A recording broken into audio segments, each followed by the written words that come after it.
We are on lesson 55 of A Course in Miracles, and this is one of the review lessons. There are 10 review lessons with 5 lessons each, and we're going to go through each one of these right now. Today's review includes the following. Number 1, which is lesson 21, I am determined to see things differently. I am determined to see things differently. What I see now are but signs of disease, disaster, and death. This cannot be what God created for his beloved Son. The very fact that I see such things is proof that I do not understand God. Therefore, I also do not understand his Son. What I see tells me that I do not know who I am.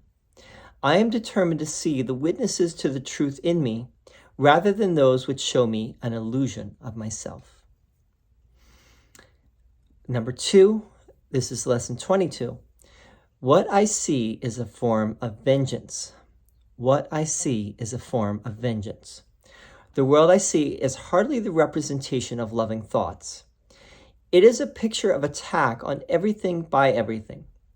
It is anything but a reflection of the love of God and the love of his Son. It is my own attack thoughts that give rise to this picture.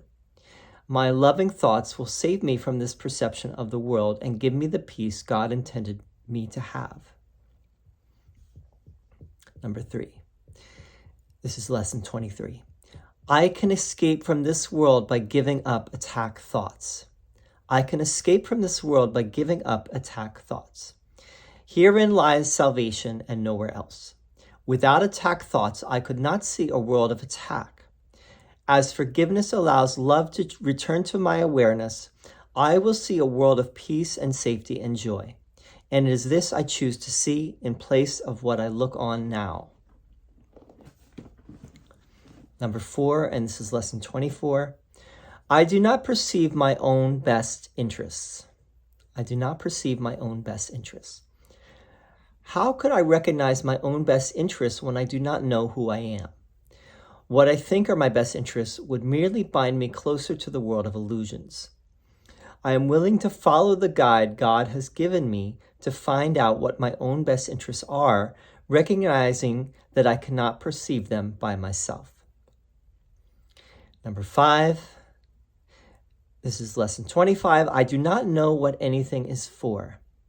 I do not know what anything is for. To me, the purpose of everything is to prove that my illusions about myself are real. It is for this purpose that I attempt to use everyone and everything. It is for this that I believe the world is for. Therefore, I do not recognize its real purpose. The purpose I have given the world has led to a frightening picture of it. Let me open my mind to the world's real purpose by withdrawing the one I have given it and learning the truth about it. All right, so this is lesson 55. It's a review lesson. We're reviewing 5 lessons. And these are kind of difficult.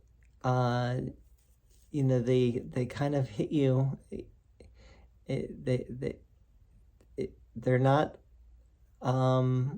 so comfortable sounding, especially like what I see as a form of vengeance.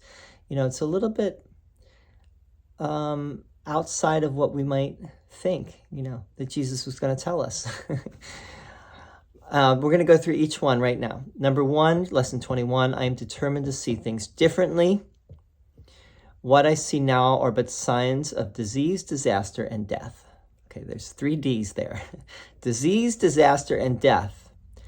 I see signs of those things. This cannot be what God created for his beloved Son. The very fact that I see such things is proof that I do not understand God. Now, let me just stop there for a second. People, the problem of evil, or the problem of suffering, which is called theodicy in theological circles. Theodicy is justifying God to humans. Like, how do you, the simplest way to put this is, how do you justify the idea of a loving God with the fact that there is disease, disaster, and death everywhere in the world, right? Stalking us at this very moment. So how do you reconcile a loving God with that fact? And Jesus says, this cannot be what God created for his beloved Son. The very fact that I see such things is proof that I do not understand God. Now, if you're not a course student, you wouldn't understand what this is saying. This is really saying, I have chosen to be in a body, to have this personality, to have this separate existence, to have this individuality, to have this,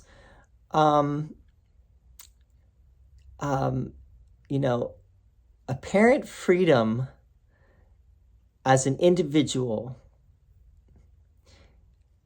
In doing that, I have chosen wrongly. My true home is not here in the world of perception, the world of duality, which is also the world of disease, disaster, and death. This is not my home. Because that's really what it's getting at, is that this is not God's will. This whole world that we see right now, that we seem to inhabit, and it seems to be a world of pain and suffering, trial and tribulation. This is not God's will. God did not create this world that we see. The very fact that I see such things is proof that I do not understand God.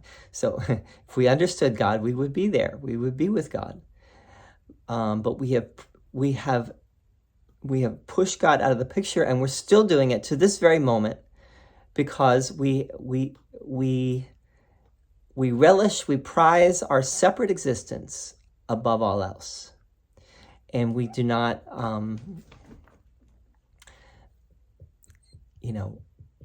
we give lip service to the idea that we want to know God, but do we really want to know God?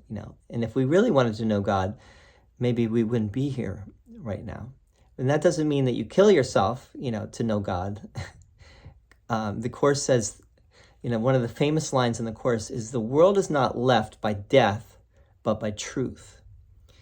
Meaning, this is the goal of the Course, is to find the truth while you're still in your body, not to kill yourself, because killing yourself is not going to solve the problem. It's not going to immediately connect you back with God if you kill yourself. But rather, what you want to do is you want to do the work, you want to do the practice, you want to do the spiritual practice that will take you to that understanding while you're still here. But even while you're still here, you may not still get to the ultimate, but you're going to get closer. Right? Therefore, I also do not understand his Son. Right? I do not understand God. I do not understand his Son. What I see tells me that I do not know who I am. I am determined to see the witnesses to the truth in me, rather than those which show me an illusion of myself.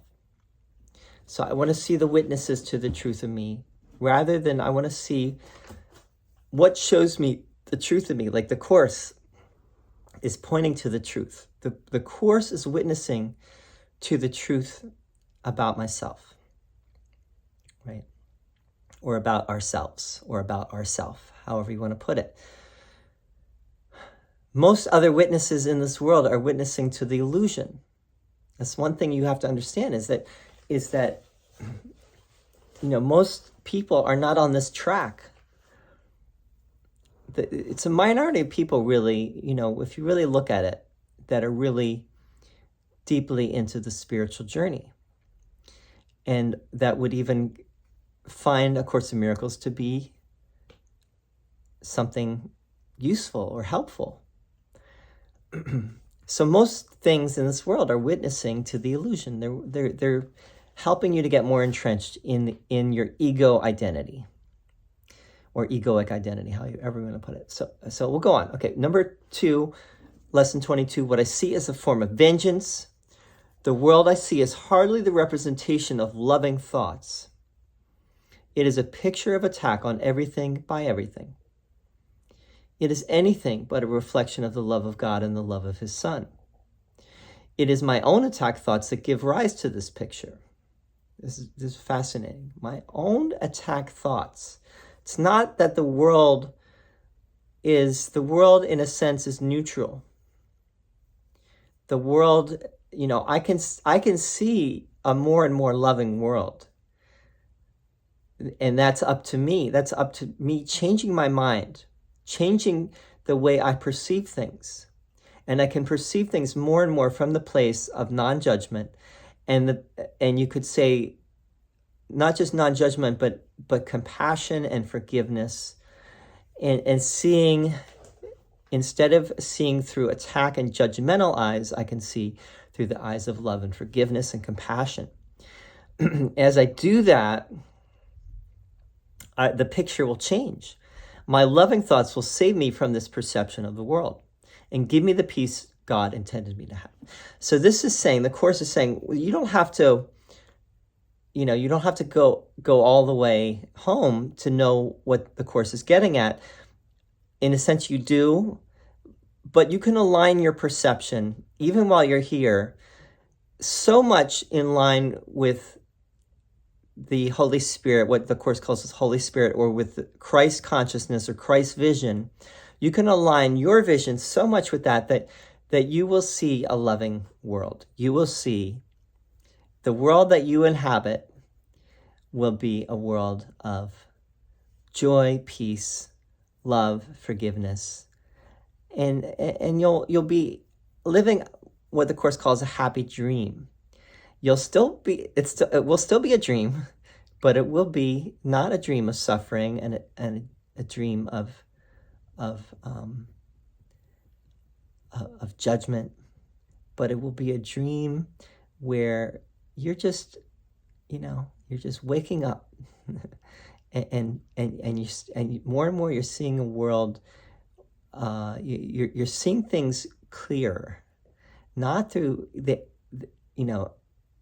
we all know how when we get into anger and we get into judgment and we get into these lower emotions, it skews our vision. It distorts our vision. We cannot see clearly.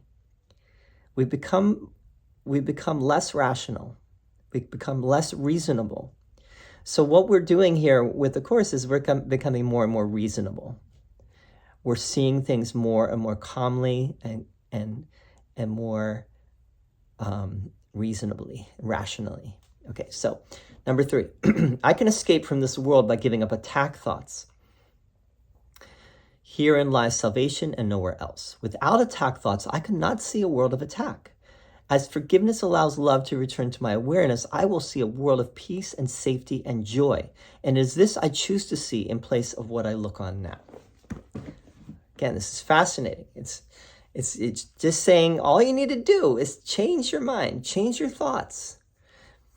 The world that you see, there's a great line, right? There's two lines that all Course in Miracles students need to remember. Seek not to change the world, seek only to change your mind about the world. That's 1. And 2, the world is an outward picture of an inward condition, right? Projection makes perception. What we project out is what we see. And the world is an outward depiction of an inward condition, or outward, I forget. I just said it and I forgot what it was. But what we see outside of ourselves comes from what is inside of ourselves. This is so crucial. And those who have lived a little and practiced a little know how this is true. That when we change our mind, we will change how things are for us. Okay, number 4. I do not perceive my own best interests. How could I recognize my own best interests when I do not know who I am? What I think are my best interests would merely bind me closer to the world of illusions. I am willing to follow the guide God has given me to find out what my own best interests are, recognizing that I cannot perceive them by myself. This is a great one, and this is also kind of counterintuitive, which is, a lot of people like to think, well, I know what's best for myself. I know myself better than anyone else, and I'm not going to let anyone else tell me what to do. Now, the Course is saying, well, that's true only to the extent to which you're following your inner teacher or your inner guide, which the Course calls the Holy Spirit. If you're not following the Holy Spirit, you're following your ego, and you are not, you do not know your own best interests when you're following the ego, because you're following the wrong guide, the wrong teacher. And so this is a very important line, is that we have to get in touch with the teacher of love and non-judgment and forgiveness. And that is within all of us in our heart. And we need to just get in touch with that and learn to unlearn the ego. Learn the way of the Holy Spirit, learn the way of spirit, which is the way of non-judgment, which is the way to freedom, and unlearn the learning of the ego, which is the learning of the world. And the world is constantly witnessing to that, and it's constantly reinforcing the ego if we let it. But if we have this practice and we have this understanding, which Jesus is presenting, then we will stop. We will not necessarily stop right away, but we will learn to let go of all of the things that are keeping us trapped in disease, disaster, and death. All right, number 5, I do not know what anything is for. To me, the purpose of everything is to prove that my illusions about myself are real. To me, the purpose of everything is to prove that my illusions about myself are real. It is for this purpose that I attempt to use everyone and everything. It is for this that I believe the world is for. Meaning, my selfish self-interest is what I see everything is to help with that. Because I see myself as an individual, and I think of myself first. Me, I, me, mine. All through the day, the George Harrison song, I, me, mine. That song was based on the Bhagavad Gita, where Krishna says in the Bhagavad Gita, you have to overcome I, me, mine. Right? All through the day is what you're thinking. It's just about yourself and about your selfish interests. Therefore, I do not recognize its real purpose, right? When I see it through the purpose of the ego, I do not recognize its real purpose. The purpose I've given the world has led to a frightening picture of it. So the ego wants to keep us trapped in the illusion, and it will do that through keeping us in a state of fear. The fear keeps us locked in to the illusion. Let me open my mind to the world's real purpose by withdrawing the one I have given it and learning the truth about it. So I let go of the ego's purpose, which is to keep us in the illusion indefinitely. And remember, the ego is hell-bent on death and ultimate destruction and hell, basically. And the Holy Spirit's purpose is merely to reawaken us to the love of God. That is its only purpose, and that's the purpose that we need to accept if we want to also return home to our true self, to what we truly are, or to who we truly are. I like to say what. Here Jesus says who. Sometimes Jesus says what I truly am versus who I truly am. Because when you say who, you still are saying a person, right? You still, a who would be like a person, a personage, or a personality. A what, though, is not necessarily a person, not necessarily an individual with a body, right? So what is actually, it might be better to say what am I versus who am I? Or what I am versus who I am. Because what I am allows for something beyond a person or a personality. Anyway, that's lesson 55, the review. Hope this was helpful. You can always let me know, leave a comment.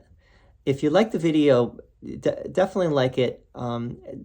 That's really not going to do anything because I have so few viewers, but it'll make me feel a little better. And I'm kidding, but I would rather actually hear if this is helping, or if you have a comment or a question or anything you want to talk about, or if you want me to talk about anything in particular. I'm going to do another video right now where I talk a little bit about spiritual experience and my own spiritual experience. I'll see you there. Thanks.